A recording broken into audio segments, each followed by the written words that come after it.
In this module, I'm going to be discussing the creation of the Five Eyes Intelligence Alliance, and will outline reasons why surveillance capacity in national governments is a necessary activity. I will also describe how the threats previously faced in the national security arena, principally state-on-state activity, have largely been transformed in more modern times, and how techniques for ensuring effective security have also changed. I will look at a sample of national legal systems that regulate domestic surveillance and will outline the balance between privacy and security that these systems seek to achieve. I will address the capacity of states to undertake overseas electronic surveillance and ask whether there is an international right to privacy in the face of such surveillance, and if so, how that may be accommodated.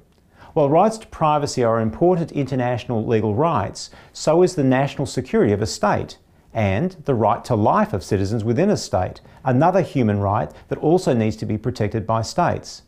The debates dealing with overseas surveillance have recognised the need to reconcile rights of privacy with the imperatives of state security, and a number of tests have been suggested that seek to resolve this conundrum. These raise both legal and policy questions that we will canvass. In terms of general introduction though, I will start with an outline of the Five Eyes intelligence arrangement, as it represents a useful historical reference point for understanding the nature of threats faced. While Five Eyes remains a useful arrangement, it is critical to understand that intelligence sharing generally between countries is necessary due to the nature and volume of potential threats faced. The Five Eyes arrangement is an intelligence gathering alliance between the United States, the United Kingdom, Australia, New Zealand and Canada. This alliance grew out of the bilateral UK-USA agreement. At its core, the UK-USA agreement was an arrangement to cooperate in gathering and sharing signals intelligence. The UK-USA agreement was originally established between only the United Kingdom and the United States. The agreement grew out of close intelligence cooperation between these two countries during the Second World War. At the beginning of the Cold War, faced by growing Soviet conventional and nuclear threats, the American and British intelligence cooperation became even more integrated, particularly in the realm of signals intelligence. In 1946, the UK-USA agreement cemented this intelligence alliance, formalising the sharing of intelligence between the two Allied powers. In 1955, the agreement was expanded to include Australia, New Zealand and Canada as collaborating Commonwealth countries, who could similarly contribute to and benefit from the alliance. Given the 5 nations that were involved, the term Five Eyes was used to describe this agreement. Within the current global intelligence realm, there are numerous other examples of arrangements between states who share information for mutual security. Along with the Five Eyes relationship, there are also the so-called 9 Eyes and 14 Eyes relationships involving mostly European countries. Indeed, intelligence sharing between Russia and Iran and between China and Pakistan are also being reported in the media. Given the nature of the enduring terrorist threat, the UN Security Council has repeatedly called on states to cooperate in response. So it is little wonder that state intelligence agencies do this through sharing arrangements such as these. The modern era has seen not only increased intelligence sharing, but also radically changed types of threat. While foreign state activity will always be a significant concern to national intelligence agencies, witness the recent claim by South Korea that North Korea has a 6,000-strong cyber army, modern security threats now include terrorists, organised crime syndicates, and empowered small agents. As one author has identified, these new threats are largely fleeting, elusive, low profile, and highly security conscious.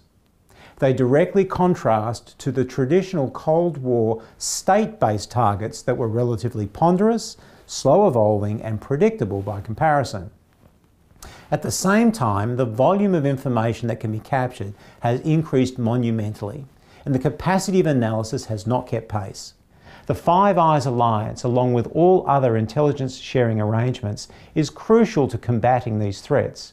No one state or agency can collect and analyse intelligence to cover all threats everywhere, all of the time. The intelligence sharing arrangements are particularly useful in combating the asymmetric nature of modern intelligence targets. The asymmetry between the meagre resources of of the intelligence targets and the sizable resources of the states that collect information against them is precisely what makes the targets so dangerous. To compensate for their lack of resources, the targets have adapted strategies and tactics that take advantage of many of the characteristics vulnerabilities of modern states. While the existence of open communications, transportation and financial networks are seen as a basic principle of many modern states, for terrorist and criminal organisations these open networks are available to be exploited. Targets also avoid detection by exploiting geographic, political and bureaucratic boundaries and by outmanoeuvring intelligence agencies by constantly evolving their structure. For example, whereas state agencies and older terrorist organisations operated through hierarchical pyramid structures similar to those found in the military, modern terrorist and criminal organisations have moved towards increasingly flat and cellular networks to counter the efforts of state-based intelligence. The cellular nature of these networks makes it increasingly difficult for intelligence agencies to develop a comprehensive understanding of their targets. While information may be obtained about certain individuals or groups within a network, this information often gives very little insight into the structure of the network as a whole. This makes it very difficult for agencies to use their knowledge of existing groups to identify emerging threats. A French terrorism expert has stated, "If you have a good knowledge of the network today, it is not operational tomorrow." Collection activities that may have long lead times are obsolete before they have a chance to yield results. Traditional forecasting techniques such as trend analysis are unlikely to see very far over the horizon.